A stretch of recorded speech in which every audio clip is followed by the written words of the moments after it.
জোয়া তো প্রতি বছরই খেলে। আর একটা সবচেয়ে জোয়ার মধ্যে বড় জোয়া হলো এই যে টাকা দিয়ে যেগুলি খেলা আছে, তাস খেলা, ছক্কা, লুডু, ওই ক্রিকেট বল, ভলিবল, ফুটবল, এখন এখন আসবে বিশ্বকাপ খেলা আসবে, তাই না? হ্যাঁ, বিশ্বকাপ ফুটবল খেলা আসবে। আপনি মুসলমান, আপনাকে বলতেও লজ্জা লাগে, ঘৃণা লাগে। আপনার ইমানের দাবি থাকা তো উচিত। আপনি ফজরের সালাত আদায় করে নিয়ত করবেন যে আমি ব্রাজিলের সাপোর্টার। আপনারাই দুই গ্রুপ, ও বলছে ব্রাজিল, ও বলছে আর্জেন্টিনা। ওদের জার্সি পড়ো তুমি, আপনি পড়েন। আপনি তাদের কি করেন? তাদের সমর্থন নিয়েছেন, ব্রাজিল আর্জেন্টিনা। আপনি মুসলমান, ওরা তো ইহুদি খ্রিস্টান। ও ব্রাজিলের একটা খেলোয়াড় যেই গেঞ্জি পরে আপনি পরেন, যুবক তুমি পরো। ব্রাজিলের একটা খেলোয়াড়, ওই আর্জেন্টিনার একটা খেলোয়াড় যেভাবে চুল কাটে তুমি কাটো। ওর যেভাবে চলার ফ্যাশন, ও নাকি তোমার আদর্শ। এদেশের অনেক যুবক যুবতীর আইডল নাকি এক শ্রেণীর নায়ক নায়িকা। আশ্চর্য কথা, লজ্জা শরম একেবারে নেই। তোমার আদর্শ নায়ক নায়িকা হলো কেন? পতিতালয়ের নায়ক নায়িকা হলো কেন? ওই পতিতালয়ের নগ্ন নারী তোমার আইডল হয় কি করে? নায়ক তোমার আইডল হয় কি করে? একটা ইহুদি খ্রিস্টান মানুষ তোমার আইডল হয় কি করে? তোমার আইডল তো হবে মুহাম্মদ সাল্লাল্লাহু আলাইহি ওয়াসাল্লাম। তোমার আদর্শ হবে আবু হুরায়রা রাদিয়াল্লাহু আনহু। তোমার আদর্শ হবে ওমর ইবনুল খাত্তাব রাদিয়াল্লাহু আনহু। তোমার আদর্শ হবে মুসআব বিন উমাইর। তোমার আদর্শ হবে খাব্বাব বিন আরাব। তোমার আদর্শ হবে খুবাইব। তোমার আদর্শ হবে আলী ইবনে আবি তালেব রাদিয়াল্লাহু আনহু। এরা হবে তোমার আদর্শ। তুমি যেহেতু মুসলিম, তুমি হিন্দু হলে তোমাকে বলতাম না, তুমি সালাত আদায় করেই তুমি আর্জেন্টিনা ব্রাজিলের সাপোর্ট করো। আর তুমি আমাকে গালি দাও যে ইহুদি খ্রিস্টানের দালাল। তুমি গালি দাও, অথচ তার জার্সি প্যান্ট পরে তুমি তো মুনাফিক। আল্লাহ বলছেন কোরআন মাজিদে, লা তাত্তাখিজুল ইয়াহুদা ওয়ান নাসারা আউলিয়া, তোমরা ইহুদি খ্রিস্টানকে বন্ধু মানো না।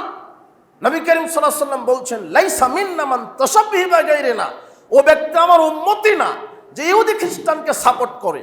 আল্লাহর নবী চূড়ান্তভাবে বলেছেন, শক্তভাবে বলেছেন, লাইসা মিন্না, সে ব্যক্তি আমার দলভুক্ত নয়। মান তাশাব্বাহা বিগাইরিনা, যে আমাদেরকে বাদ দিয়ে ইহুদি খ্রিস্টানকে বন্ধু বানায়, যে আমাদেরকে বাদ দিয়ে তাদের নীতি মানে, যে আমাদেরকে বাদ দিয়ে তাদের দলকে সাপোর্ট করে, সে আমার উম্মত নয়, সে আমার দলভুক্ত নয়। মান তাশাব্বাহা বিকাওমিনা, যে আমাদের সাদৃশ্যতা বাদ দিয়ে তাদের সাদৃশ্য গ্রহণ করে, সে আমাদের দলভুক্ত নয়। এ কথা আল্লাহর নবী বলছেন, মান তাশাব্বাহা বিকাওমিন ফামিনহুম। এরপর আল্লাহ নবী বলছেন, কেউ যদি তাদেরই অনুসরণ করে, কেউ যদি বিজাতিদেরই অনুসরণ করে, তাহলে আল্লাহ তাকে বিজাতি বানিয়ে দিবেন। কি দিয়ে আপনাকে এই কথা বুঝাই? আয়াতটা কিভাবে বুঝবেন, হাদিসটা কিভাবে বুঝবেন? এটা মুসলমান, তুমি তো মুসলমান যুবক, আপনি তো মুসলমান, 5 ওয়াক্ত সালাত আদায় করেন। আপনি কি করে এইভাবে ইহুদি খ্রিস্টানের সাপোর্ট করতে পারেন? একে তো জুয়া খেলা, যেগুলি টিভিতে দেখছেন, আন্তর্জাতিক যে খেলাগুলি, ক্রিকেট, ফুটবল, ভলিবল, ব্যাডমিন্টন, যত খেলা আছে সব জুয়া। ওখানে টিভির সামনে যতক্ষণ বসে থাকবেন ততক্ষণ ছোট গোনা নয়, কি গোনা হচ্ছে? বড় গোনা হচ্ছে। ওটা প্রকাশ্য পাপ। ও মনেই করছেন না যে এটা গোনা, মনেই করছেন না। অথচ আপনি হাজি সাহেব টুপি একখান দিয়ে জোহরের সালাত আদায় করে বসে আছেন টিভির সামনে, আপনি ব্রাজিলের সাপোর্টার, আপনি হচ্ছেন সবচেয়ে বড় পাপী। বিচার মাঠে এই পাপ ক্ষমা হবে না। আর আল্লাহ নবী বলছে, ও আমার উম্মতি নয়, ও আমার নীতি বাদ দিয়ে ওদের নীতি মেনেছে, ওদের সাপোর্ট করেছে। ওটা তো একে তো জুয়া খেলা। রাসূল সাল্লাল্লাহু আলাইহি ওয়াসাল্লাম বলছেন, মান লাইবা বিনারদি শিরক ফাকান্নামা সাবাগা ইয়াদু ফি লাহমিল খিনজির, যে ব্যক্তি জুয়া খেললো, যে ব্যক্তি জুয়া খেললো, জুয়া নির্ধারিত কোনো খেলার নাম নয়। যেই খেলাতে টাকার হার জিত আছে, অর্থের হার জিত আছে, সেটা হলো জুয়া খেলা। ওটা ক্রিকেট হোক, ফুটবল হোক, ভলি হোক, তাস হোক, ছক্কা হোক, লুডু হোক, ক্যারাম হোক, সর হোক, যা হোক, যেখানে টাকার হার জিত আছে, যেই খেলাতে হিংসা প্রতিহিংসার সৃষ্টি হয়, যেই খেলাতে একে অন্যের ক্ষতি কামনা করা হয়, সেটাই জুয়া। রাসূল সাল্লাল্লাহু আলাইহি ওয়াসাল্লাম বলছেন, যেই জুয়ার ভিতর অন্তর্ভুক্ত হলো, সে তার দুই হাতকে যেন শুয়োরের রক্তে মাংসে ডুবিয়ে দিল। খেলা তো বহুদূরের কথা, আল্লাহর নবী বলছেন এই কথা, মান ক্বালা লিসাহিবিহি, যে ব্যক্তি তার বন্ধুকে বলছে তালি আসো আমার সাথে, উকামিরু, চল একটু জুয়া খেলি। যে ব্যক্তিটা বলবে তার বন্ধুকে আসো আমার সাথে, আসো চলো জুয়া খেলি, ফালিয়াতাসাদ্দাক, আল্লাহর নবী বলছেন যে তাকে এখন সাদগা দিতে হবে। শুধু বলেছে আসো খেলি, এখনো খেলা শুরু করেনি, শুধু কি বলেছে আসো খেলি, তাহলে এটা পাপ, বড় থেকে বড় পাপ। আল্লাহর নবী বলছেন যে ওকে সাদগা দিতে হবে। এখন দেন 10 জন 20 জন ফকিরকে সাদগা দেন, 1.5 কেজি করে চাউল দেন, না হলে আর এই পাপ ক্ষমা হচ্ছে না। কোন পাপ? শুধু বলেছেন আসো খেলি। মুরব্বী বলছে যে চলো খেলা শুরু হয়েছে, এখন যাই চায়ের দোকানে, এখন এর তাহাজ্জুদ দিয়ে আর ওই পাপ ক্ষমা হবে না। কথা বোঝা গেল না মনে হয়? আর আপনি এই খেলাগুলি সাপোর্ট করেন। ওরা তো ইহুদি খ্রিস্টান, সবচেয়ে মুসলমানের চিরশত্রু ইহুদি খ্রিস্টান। আল্লাহ কোরআনে বলছেন, লাতাজিদান্না আশাদ্দান-নাস আদাওয়াতাল লিল্লাযিনা আমানুল ইয়াহুদা ওয়াল্লাযিনা আশরাকু, বিশ্বের দরবারে মুসলমানের মুমিনদের সবচেয়ে বড় শত্রু ইহুদি, সবচেয়ে বড় শত্রু মুশরিক। মুসলমানদের সবচেয়ে বড় শত্রু হলো ইহুদি, সবচেয়ে বড় শত্রু হলো মুশরিক। আর আপনি তাদেরকে বন্ধু মানান, আপনি তো মুনাফিক। কে বলেছে মুমিন? সবচেয়ে বড় শত্রু ইহুদি ও ইহুদি, আর্জেন্টিনা ব্রাজিল ইহুদি ও খ্রিস্টান ও আপনার সবচেয়ে বড় শত্রু। একে তো জুয়া, আর একে তো আপনার শত্রুকে বন্ধু মানছেন। আল্লাহ আপনাকে ক্ষমা করুন, হেদায়েত দান করুন, আমিন। এগুলো হচ্ছে পাপ। বিচারের মাঠে মানুষ পাপ নিয়ে উপস্থিত হবে, ভালো আমলকে আল্লাহ নষ্ট করে দিবেন। বলছিলাম যে নফস আম্মারা, যেটা আপনাকে পাপ কাজের দিকে ডাকে, আসো জুয়া খেলি, আসো অমুকের সাথে জেনা করি, একটা গান ডাউনলোড দিই, অমুক নারীর সাথে প্রেমের গল্প করি, ওটা অন্তরে ঘোঁতা দিতে থাকে না? এটা হলো নফসে আম্মারা, যেটা বারবার নির্দেশ দান করছে, পাপ কাজের নির্দেশ দান করছে। আর এই 3টা নফস প্রত্যেকের ভিতরে আছে। 3য় নম্বর নফস হচ্ছে নফসে মুতমাইন্না, প্রশান্ত নফস। কি নফস? প্রশান্ত, যার উপরে আল্লাহ খুশি, আল্লাহ রাজি। ইয়া আইয়াতুহান নাফসুল মুতমাইন্না, মৃত্যুর সময়তে আপনার নফসটা যদি ইমানের উপরে অটল থাকে, তখন ফেরেশতারা আসবে আপনার কাছে, এসে বলবে, হে প্রশান্ত আত্মা ইরজি। কি আয়াত? ইলা রাব্বিকি রাদিয়াতাম মারদিয়া, হে প্রশান্ত আত্মা, তোমার রবের সন্তুষ্টির দিকে বেরিয়ে আসো। যেই নফস সমস্ত জাহেলিয়াত পাপাচারকে লাথি মেরে ইমানের উপরে টিকে থাকে, এই নফসের উপরে আল্লাহ এত খুশি হন, আল্লাহ ওই ব্যক্তির উপরে রাজি হয়ে যায়, জান্নাতকে ওয়াজিব করে দেন। ফাদখুলি ফি ইবাদি, আল্লাহ বলছেন আমার বান্দাদের মধ্যে ঢুকো, আমি তোমার উপরে রাজি খুশি। তুমি পাপকে কবর দিয়েছ, তুমি জেনা, ব্যভিচার, তহমত, গীবতকে কবর দিয়েছ, তুমি ইহুদি খ্রিস্টানকে কবর দিয়েছ, তুমি মুহাম্মদ সাল্লাল্লাহু আলাইহি ওয়াসাল্লাম আদর্শ মেনেছো, আমার বিধানকে মেনেছো, আমি খুশি হয়েছি। তুমি আমার বান্দাদের মধ্যে ঢুকে যাও, ওয়াদখুলি জান্নাতি, আমার জান্নাতে প্রবেশ করো। কোরআন মাজিদের আয়াত। নফসকে ঠেকাতে হবে খারাপ কাজ থেকে, নফসকে ঠেকাতে হবে পাপের কাছ থেকে, তাহলে সে হলো মুমিন। কিন্তু সব মুমিনেরা ধোঁকার মধ্যে আছে, প্রায় অন্তরে ধোঁকা দেয়, খোঁচাতে থাকে, সেটাতে আপনি বন্দী হয়ে যান। আশ্চর্য কথা, এক শ্রেণীর মুনাফিক নামের মুসলমান আছে যে সালাত আদায় করে, সিয়াম পালন করে, গীবতও করে, জেনাও করে, মদও খায়, সুদও খায়, ঘুষও খায়, জুয়াও খেলে। ও হলো মুনাফিক মুসলমান। কি মুসলমান? মুনাফিক। একে দিয়ে জাহান্নাম হবে।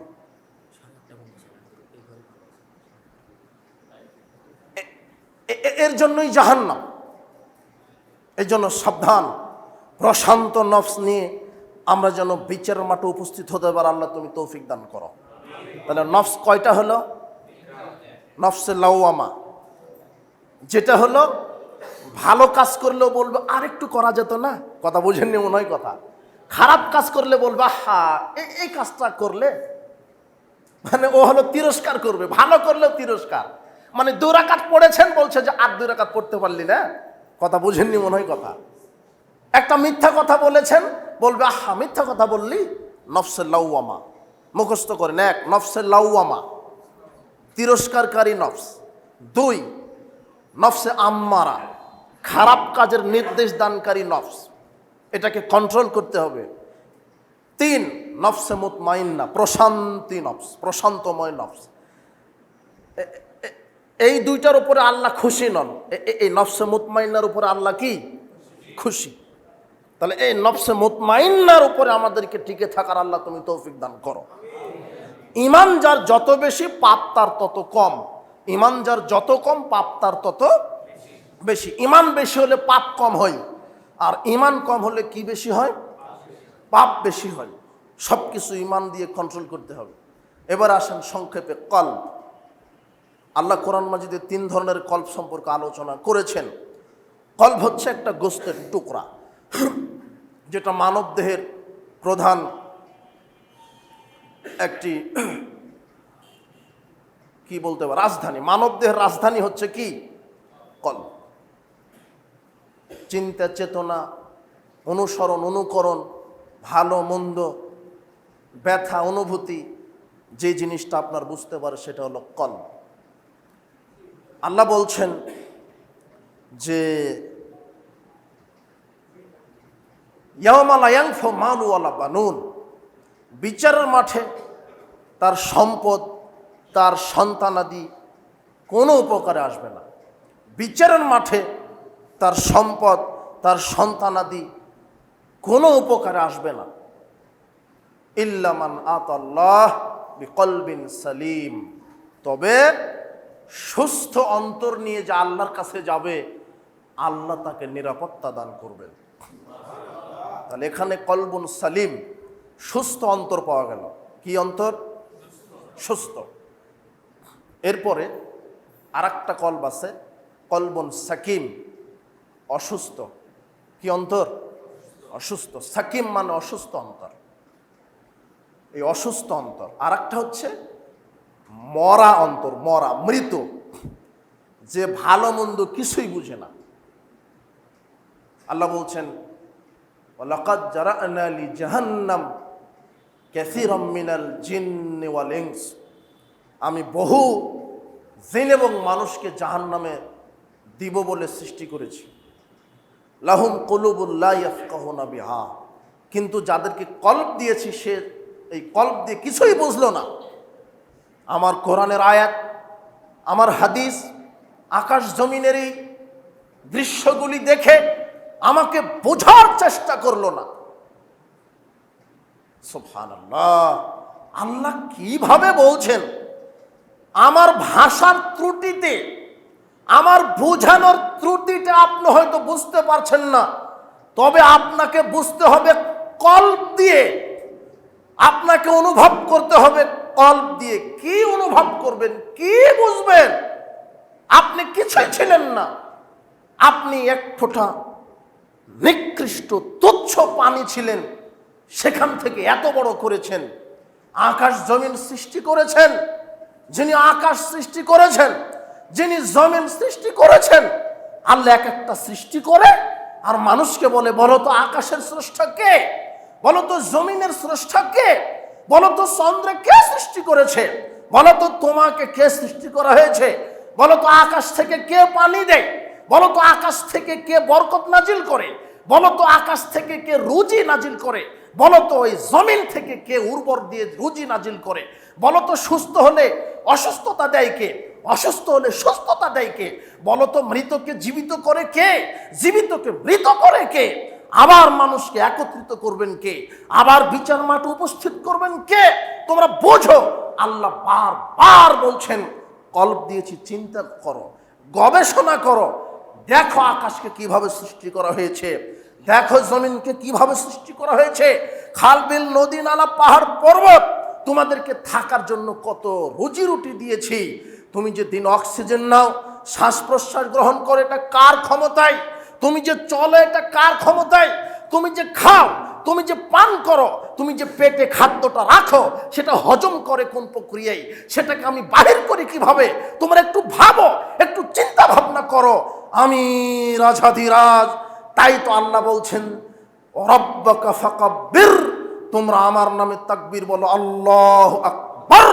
আল্লাহ সবচেয়ে বড়। আল্লাহ কত বড়? আল্লাহ বারবার বলছে দেখো, একটু গবেষণা করো, চিন্তা ভাবনা করো। এই আকাশটা, 7 আকাশ সৃষ্টি করেছেন আল্লাহ। 7 আকাশের প্রথম আসমানকে আল্লাহ বলছেন যা আমি সূর্য নক্ষত্র গ্রহপুঞ্জ নিহারিকা ধূমকেতু দিয়ে সাজিয়েছি। পরের 6টা আকাশে কি আছে এই বিষয়ে আল্লাহ কোরআন হাদিসে বলেননি। যতটুক বলেছে আল্লাহ বলছেন ফেরেশতা আছে, সিদরাতুল মুনতাহায় একটা বিশাল কুল বৃক্ষের মতো গাছ আছে, কুল বৃক্ষ আছে, যার গাছের পাতাটা ওই হাতির কানের মতো বড়, ফলগুলি বড় বড়, ওটা আছে। আল্লাহ বলছেন যে প্রত্যেক আকাশে আমি অসংখ্য দরজা দিয়েছি, দরজা আছে। এইটুক বোঝা যায়। কিন্তু প্রথম আসমান সম্পর্কে আল্লাহ বলছেন আমি এখানে সূর্য দিয়েছি, চন্দ্র দিয়েছি, গ্রহ দিয়েছি, নক্ষত্র দিয়েছি। কেন? সুশোভিত করার জন্য প্রথম আকাশকে সাজিয়েছি। আমি সাজসজ্জা করেছি প্রথম আকাশকে যাতে দেখতে ভালো লাগে। এই প্রথম আকাশ হচ্ছে মহাবিশ্ব। আল্লাহ বলছেন একটু গবেষণা করো, আমার সৃষ্টি নিয়ে গবেষণা করো। অন্তর আছে, গবেষণা করে না। অন্তর আছে, আমাকে বোঝার চেষ্টা করে না। ওদের অন্তর মরা অন্তর। আল্লাহ বলছেন দেখো তো প্রথম আকাশ, এখানে বলছে যে মহাবিশ্ব। মহাবিশ্বটা কত বড়, এটা তো মানুষের কল্পনায় হবে না। মহাবিশ্ব কত বড় হতে পারে? আল্লাহ বলছেন সূর্যটা দেখো, যে সূর্যটা আমরা দেখতে পাই, ওই 13 লক্ষ পৃথিবী লাগবে তাহলে একটা সূর্য হবে। আমরা যে পৃথিবীতে আছি কত লক্ষ? 13 লক্ষ পৃথিবী। 13 লক্ষ পৃথিবী হলে একটা কি হবে? সূর্য হবে। তাহলে সূর্য কত বড়? বিজ্ঞানীরা বলছে যে আকাশে গ্যালাক্সি আছে, লক্ষ লক্ষ গ্যালাক্সি। গ্যালাক্সির ভিতরে, আমরা যে গ্যালাক্সির ভিতরে আছি সেই গ্যালাক্সির নাম হলো মিল্কি ওয়ে। কি? Milky way. মিল্কি ওয়ে নামক গ্যালাক্সির ভিতরে আমরা আছি। এই মিল্কি ওয়ে নামক গ্যালাক্সির ভিতরে আছে পৃথিবী, আছে সূর্য, সূর্যের গ্রহ আছে বুধ, শুক্র, পৃথিবী, ওই আপনার মঙ্গল, ইউরেনাস, নেপচুন, প্লুটো, আরো কত কি গ্রহ আছে। বিজ্ঞানীরা কয়েকটা ধরতে পেরেছে। তো এই মিল্কি ওয়েতে এগুলি আছে, এই গ্যালাক্সির ভিতরে এগুলি আছে। তো এক একটা গ্যালাক্সির ভিতরে আমরা যে তারকা দেখতে পাই, এখান থেকে তারকা ছোট দেখতে পাই না? তারকা ছোট দেখতে পাই। আচ্ছা, যেই পৃথিবী 13 লক্ষ পৃথিবী একটা সূর্যের ভিতরে ঢুকতে পারে, এই রকম 2 কোটি সূর্য খেয়ে ফেলতে পারে একটা তারকা। তারকা কত বড়! আর এই রকম লক্ষ 100 থেকে 400 বিলিয়ন তারকা থাকে এক একটা গ্যালাক্সির ভিতরে। 100 বিলিয়ন সমান 1000 কোটি। কত কোটি? 1000 কোটি। 1000 কোটি তারকা শুধু একটা গ্যালাক্সির ভিতরে থাকে। ওই গ্যালাক্সি কত বড়! আর এইরকম গ্যালাক্সি আছে এই মহাবিশ্বে লক্ষ কোটি। কত কোটি মানুষের জানা নাই। তাহলে প্রথম আকাশ কত বড়? আল্লাহ বলছেন আল্লাহ নবী বলছেন প্রথম আকাশটা যত বড়, দ্বিতীয় আকাশটা তার চেয়ে বড়। প্রথম আকাশ দ্বিতীয় আকাশে ঢুকে যায়, দ্বিতীয় আকাশ তৃতীয়টাতে ঢুকে যায়, তৃতীয়টা চতুর্থ, চতুর্থ পঞ্চম, পঞ্চমটা ষষ্ঠ, ষষ্ঠটা সপ্তমে ঢুকে যায়।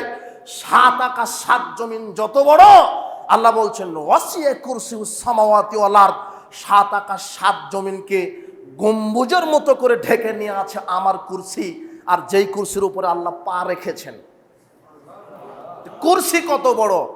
আর আব্দুল্লাহ ইবনে মাসউদ রাদিয়াল্লাহু আনহু বলছেন যে আরশ আল্লাহ সৃষ্টি যখন করলেন তখন আরশটা কুরসির সামনে, মানে কুরসিটা আরশের সামনে মনে হচ্ছে যেন একটা আংটি। তাহলে আরশটা কত বড়! আরশ যদি অত বড় হয়, কত বড় মানুষের বিবেকে ধরছে না। আরশটা যদি অত বড় হয় আমার আল্লাহ কত বড়। তাই তো বলছেন, বলো আল্লাহু আকবার, আল্লাহ সবার চেয়ে বড়। ওমা কদরুল্লাহ হাক্কা কদরিহি, আল্লাহ বলছেন মানুষ আমাকে মর্যাদা দিল না, মানুষ আমাকে মর্যাদাই দিল না। আল-আরদু জামিআন কবদাতুহু ইয়াওমাল কিয়ামা, বিচারের মাঠে, বিচারের দিন, কিয়ামতের দিন আমি জমিনকে আমার মুঠার মধ্যে রেখে দিব। জমিনকে কোথায় রেখে দিবে? মুঠার ভিতরে, মুষ্টির ভিতরে। ওয়াস-সামাওয়াতু মাতুইয়াতুম বিয়ামিনি, আর আমি আকাশ সমূহকে, মানে 7 আকাশকে আমি আমার ডান হাতে পেঁচিয়ে নিব। আপনার বিবেক দিয়ে বুঝতে পারলেন না মনে হয়।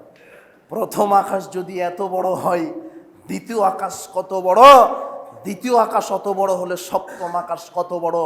এই 7 আকাশ আল্লাহ কিয়ামতের দিন ডান হাতে কি করে নেবেন? পেঁচিয়ে নেবেন। সে আল্লাহ কত বড়। আল্লাহ বলছেন যাদের অন্তর দিয়েছি ভাবলো না, বুঝলো না আমি আল্লাহ কে, যারা আমার কোরআনকে বুঝলো না। আল্লাহ বলছেন ইন্না আরাদনাল আমানাতা আলাস সামাওয়াতি ওয়াল আরদি ওয়াল জিবাল, আমি আকাশকে দিলাম কোরআন, জমিনকে দিলাম কোরআন, পাহাড়কে দিলাম কোরআন। আল্লাহ বলছেন আমি জমিনকে দিয়ে বলছি কোরআন, জমিন আমার এই কোরআনের বিধান মানো। আকাশকে বলছে আল্লাহ বলছে আকাশ কোরআনের বিধান মানো। ফাবাইনা আয়াহমিলনা ওয়াশফাকনা মিনহা, তখন আকাশ জমিন পাহাড় সব ভয়ে কাঁপতে লাগলেন যে আল্লাহ কোরআন তো আমরা মেনে চলতে পারবো না। হামালাহাল ইনসান, মানুষকে যখন দিলেন তোমরা মানো, তখন মানুষ বলছে আমরা মানবো। তখন আল্লাহ বলছেন ইন্নাহু কানা যালুমান জাহুলা, মানুষ একেবারেই অজ্ঞ, মানুষ একেবারেই জালেম। অজ্ঞ কারা? যাদের বিবেক থাকার পরও বোঝার চেষ্টা করে না। ওই যে মোড়ে মোড়ে বসে আছে এখন বিড়ি সিগারেট খাচ্ছে, হলো অজ্ঞ, হলো জাহেল, হলো মূর্খ। এখানে দিনের কথা হচ্ছে, ওখানেও হাসি খিলখিল করে হাসে, ওখানেও মুসলমানকে গালি দেয়, আলেমদেরকে গালি দেয়, মুসলমান নামের কলঙ্ক। আশ্চর্য কথা, দিনের কাজ হয়, ও আল্লাহকে বুঝেনি, জমিনের গভীরতা জানে না, আকাশের পরিধি জানে না, আল্লাহর ক্ষমতা জানে না। বিচারের মাঠে 7 আকাশ 7 জমিন আল্লাহ ঝাঁকুনি দিয়ে বলবে আইনাল জব্বার আইনাল মুতাকাব্বিরিন, আমি রাজাধিরাজ, আয়না মুলুকুল আরদে, আমি জমিন আকাশের বাদশা, কোথায় শরীয়তেরই বাদশারা? আমি রাজাধিরাজ, আমি ক্ষমতাবান, আমি ক্ষমতাশীল। ওরা বুঝলো না বিবেক দিয়ে আল্লাহ কি জিনিস, জমিন কি, কোরআন কি, আল্লাহর নবী কি, সুন্নাহ কি, আদর্শ কি, নীতি কি, আদর্শ কি, সব দুনিয়া নিয়ে পড়ে আছে, খেলতামাশা নিয়ে পড়ে আছে। এই জন্যই আল্লাহ বলছেন যে বিচারের দিন, কিয়ামতের দিন আমি 7 আকাশ 7 জমিন ঝাঁকুনি দিব। এক হাতে থাকবে সারা জমিন, এক হাতে ডান হাতে থাকবে সারা 7 আকাশ আমি পেঁচিয়ে নিব। বলো তো আল্লাহ কত বড়।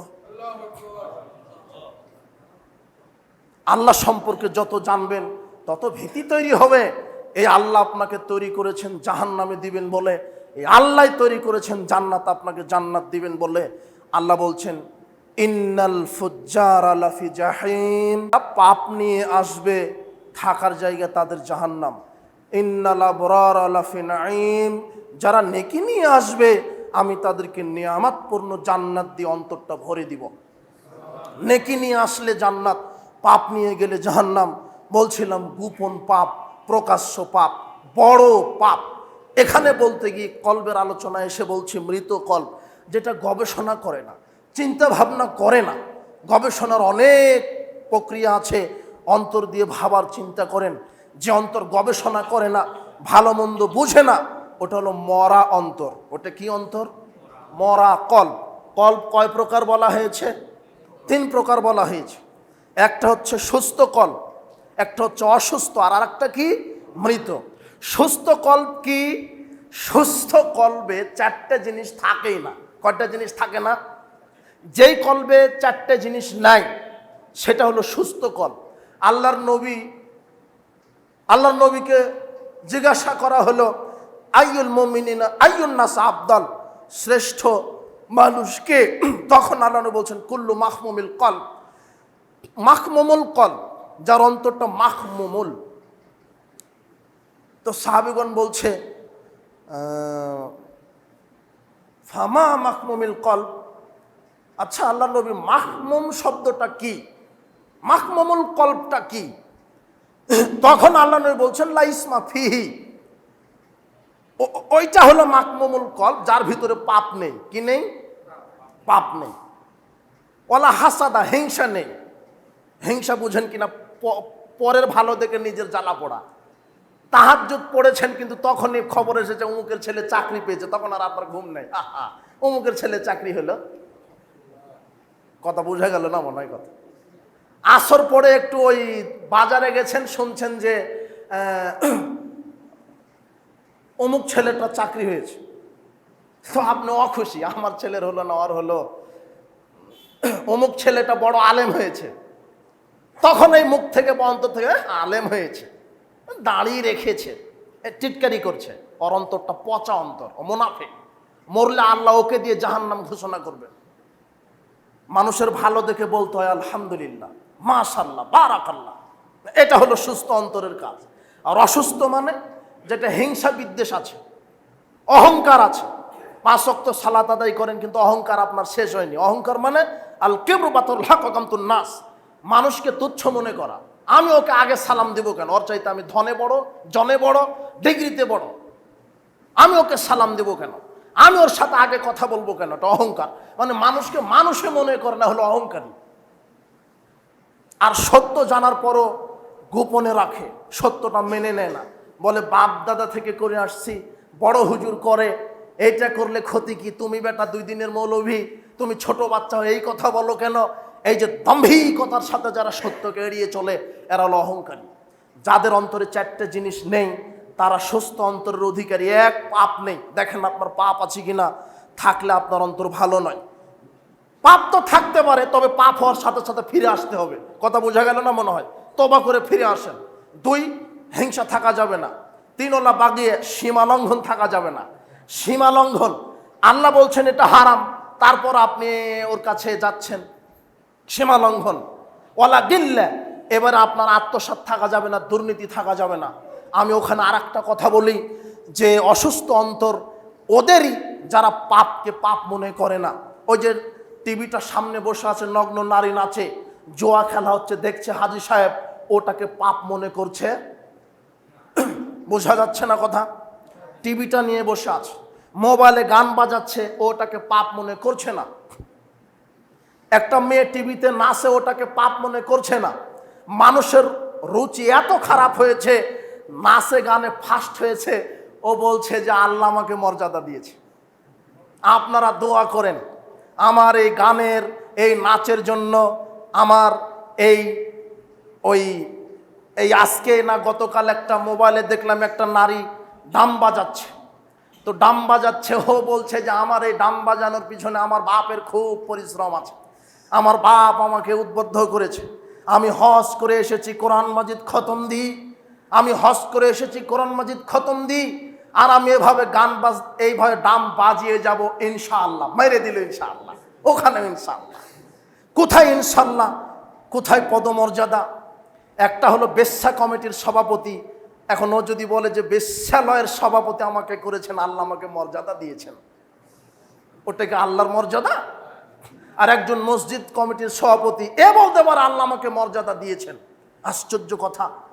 ও বলছে যে গাছের পাতা আল্লাহর হুকুম ছাড়া নড়ে না, তো আমার মেয়েটা এভাবে গান বাজনা করছে, আল্লাহর হুকুমেই করছে। অবাক যুক্তি, অবাক কথা, ঠেকাবেন কি করে আপনি? এটা হলো কল্প, অসুস্থ অন্তর, তাকে ঘুঁতাতে আছে, বুঝেও না। এখন যদি আমি আপনার ওই একটা ধর্ষককে গিয়ে বলি, আপনার ওই নারীকে ধর্ষণ করার পরে যদি আমি বলি যে আল্লাহর হুকুম ছাড়া গাছের পাতা নড়ে না, কাজে ওই ধর্ষণ করছে, আল্লাহর হুকুমেই করছে, তাহলে হলো?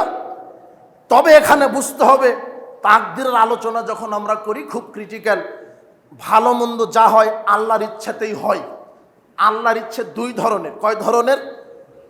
আল্লাহর ইচ্ছা ছাড়া কিছুই হয় না, সব আল্লাহর ইচ্ছাতেই হয়। তবে আল্লাহর ইচ্ছা 2 ধরনের, এই জন্য জ্ঞান দরকার।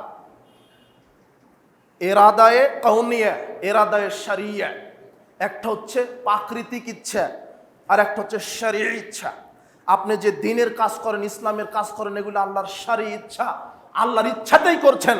আর প্রাকৃতিক ইচ্ছা মানে, প্রাকৃতিক ইচ্ছা, সূর্য ডুবে নামে, আপনার এইভাবে বৃষ্টি হয়, তারকারাজি হয়, এটা আল্লাহর ইচ্ছাতে এগুলি হচ্ছে। একটা মানুষ পাপ করছে, আর একজনকে খুন করছে, আর একজনকে ধর্ষণ করছে, আল্লাহ ইচ্ছা করছেন করছে, আল্লাহ ইচ্ছা করেছেন বলে করছে, তবে এই করাতে আল্লাহ সন্তুষ্ট নন, আল্লাহ নিষেধ করেছেন। কথা বোঝা গেল না মনে হয়? কারণ আপনি একজনকে হত্যা করে বলবেন আল্লাহ করালো। একজন মসজিদে বাতির তেল চুরি করেছে, মুয়াজ্জিন সাহেব তেল চুরকে ধরেছে, তো ওই মুয়াজ্জিন চোর আবার জাবরিয়া মতবাদে বিশ্বাসী, অদৃষ্ট, মানে ভাগ্যে যা আছে তাই হয়, যেমনে নাচাও তেমনে নাচি, পুতুলের কি দোষ। তো মুয়াজ্জিন সাহেব বলছে তেল চুরি করলি কেন? তখন ওই চোর বলছে যে আল্লাহ করিয়েছে। তো মুয়াজ্জিন সাহেব তখন একটা লাঠি নিয়ে এভাবে আল্লাহু আকবার বাড়ি মেরে বলছে আল্লাহ বাড়ি মারাচ্ছে।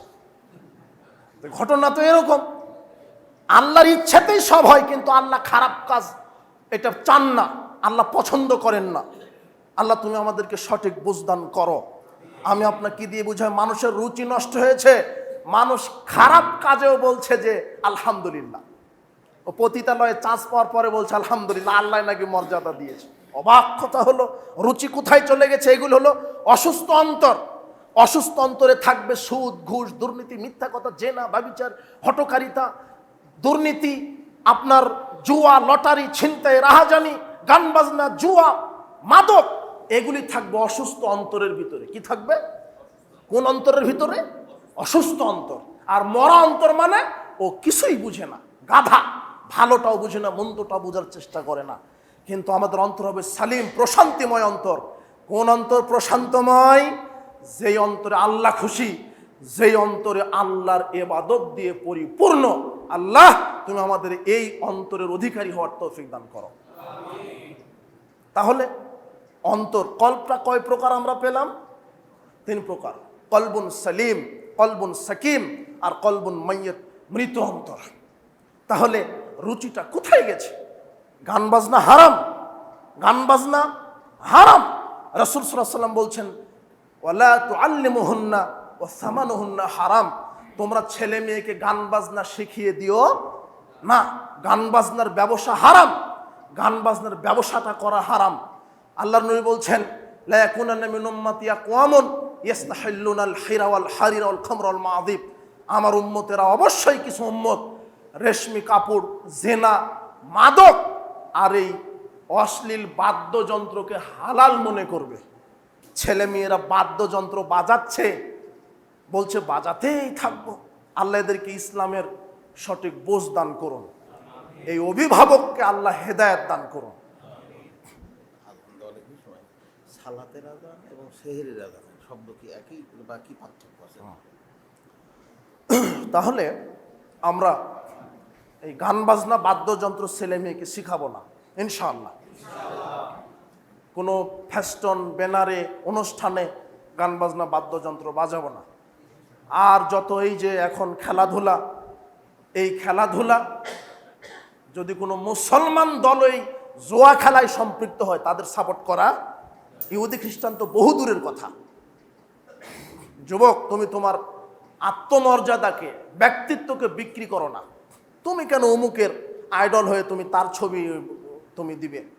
এগুলি হলো গোপন পাপ, এর প্রকাশ্য পাপ। এগুলি গোপন পাপ। তুমি জেনা করছো, ওটা কে দেখছে?